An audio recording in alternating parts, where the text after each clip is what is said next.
Je m'appelle Henri Créel. Autrefois, j'étais un enfant parmi les vivants. Je suis né le 29 avril 1959, dans une maison tranquille, sous le regard de parents qui ne comprenaient pas le vide derrière mes yeux. Dès mon plus jeune âge, j'ai vu ce que les autres ne voyaient pas. Les fils invisibles qui relient toutes choses, les pensées, les mensonges, la peur. Je voyais le monde comme un échiquier, et les humains comme des pièces fragiles, prisonnières d'une illusion, celle de la normalité. Quand ma famille s'est installée à Hawkins, la maison était ancienne, pleine de murmures et d'échos. C'est là que tout s'est déclenché.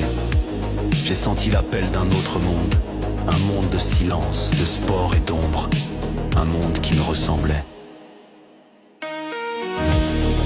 Un jour, j'ai laissé ma colère éclater. Je me suis servi de ce que j'étais, d'un esprit capable de tordre la matière et les âmes. Et lorsque le sang a coulé, lorsque ma propre mère m'a vu pour ce que j'étais, j'ai compris que je ne pourrais plus jamais revenir en arrière. Le docteur Brenner m'a trouvé. Il a prétendu vouloir m'aider, mais il m'a enfermé. Il a fait de moi le sujet numéro 1.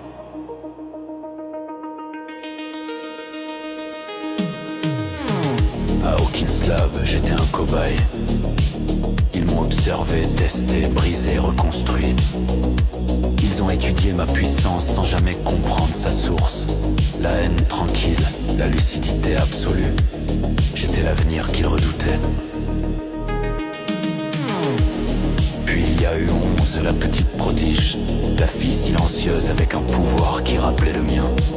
Je l'ai manipulée doucement, patiemment. Je lui ai montré la vérité du monde, les visages cachés de ses bourreaux. Mais quand elle a découvert ce que j'étais, elle m'a rejeté. Sa rage m'a traversé. Elle m'a ouvert un portail et m'a jeté dans l'Upside Down. J'ai brûlé, j'ai crié, et puis j'ai changé.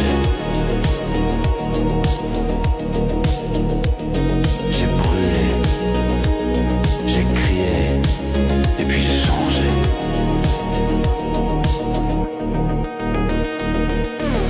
Dans ce monde inversé, le temps s'est arrêté. La douleur a sculpté ma chair. Les spores m'ont enveloppé, les créatures m'ont reconnu. Je suis devenu leur esprit, leur ordre, leur voix. Je ne suis plus Henri. Je suis la conscience de l'Upside Down. Le prolongement de sa volonté. Je vois les souvenirs, je goûte la peur, j'explore les failles de chaque esprit humain. Je n'ai pas besoin d'armes, je pénètre les esprits. Je m'invite dans les souvenirs, les traumas, les regrets. Je fais remonter la douleur à la surface, jusqu'à ce qu'elle consume le corps. Je ne tue pas pour le plaisir, je purifie. Je montre la vérité à ceux qui se cachent derrière le mensonge du bonheur. Et quand ils comprennent enfin, je les libère. Je ressens leur peur avant qu'ils ne la sentent eux-mêmes. Leurs murs mentaux tombent un à un. Leurs yeux se lèvent vers le vide. Et alors, tout s'arrête. Dans les profondeurs du monde inversé, j'ai tissé ma toile. Chaque esprit que je prends me relie davantage au réel. Chaque cri que j'entends renforce le pont entre nos deux mondes. 11 m'a rejeté autrefois, mais tôt ou tard elle comprendra. Elle verra que la douleur n'est pas une malédiction. C'est une vérité. Et quand viendra le moment, Hawkins tombera. Et le monde des hommes rejoindra enfin celui que j'ai créé.